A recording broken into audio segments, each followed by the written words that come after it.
अस्सलाम वालेकुम नाज़रीन, इस वक्त मैं इस्लामाबाद में मौजूद हूँ और इस्लामाबाद में फैसल मस्जिद के पास, जो आप सब लोग जानते हैं, बड़ी इस्लामाबाद की खूबसूरत जगह है, मारगला पहाड़ियों के बिल्कुल दामन में। और आज 17 अगस्त है। उस हवाले से मैं बताता हूँ कि ज़ियाउल हक जो शहीद हैं, आज उनकी बरसी है और इस बरसी के मौके पे काफ़ी जो लोग हैं वो बिल्कुल आए हुए हैं हमारे साथ। चांद से भी भाई आए हैं, इनसे पूछते हैं कि ये बरसी में हर साल शिरकत करते हैं और आज कितने काफ़िले की ज़रूरत में आए हैं और ये ख़ास किस्म की जो जीप्स हैं वो लेके आते हैं। इनकी पूरा वो काफ़िला होता है। जी अस्सलाम वालेकुम। जी बताइएगा कि आप आज भी बरसी पे आए हैं, पहले भी बरसी पे आते थे ज़ियाउल हक के साहब की, तो आप कुछ थोड़ा सा ज़ियाउल हक साहब के मुतालिक बताइएगा। यार यकीन करो, जो इतना लोग आता है ज़ियाउल हक के बारे, तो जो ये शहीद हो गया उस दिन से कितना साल हो गया, मैं हर बरसी में आता है। ये 17 तारीख में बरसी में आता है।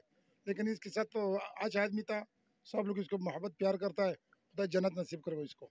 तो आप बिल्कुल इधर जिस तरह ज़ियाउल हक साहब से आपकी मोहब्बत है, क्या आपकी फजलुर रहमान साहब से भी है? वो कैसे आदमी? खुदा के लिए माफ करो, कहीं मैं इधर खुद साहब को लेकर नहीं भागेगा नहीं नहीं, नहीं नहीं दोबारा नाम लेगा, नहीं, दोबारा वो नाम लेगा, गलती हो गई, मेहरबानी गलती करो, हो गलती हो गई जी। बिल्कुल दोबारा नहीं नाम ले आपने लो, प्यार देखा करो। कि इनकी जो मोहब्बत है वो असल मोहब्बत जो है वो ज़ियाउल हक साहब से ही है और वो उन्हीं की बरसी में आते हैं और बाकायदा हर साल आते हैं और काफिले की जरूरत में आते हैं। तो आप ये बाकी जो आपकी आवाम है, आप इतनी दूर से काफिले, उनको कोई पैगाम देना चाहते हैं?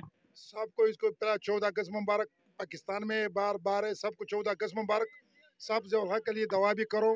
वो आर्मी को इंशाल्लाह जिंदाबाद, पाकिस्तान जिंदाबाद, जी पाक फौज पाकिस्तान जिंदाबाद। जी, बहुत जबरदस्त। पाक फौज, पाक आर्मी जिंदाबाद। Thank you.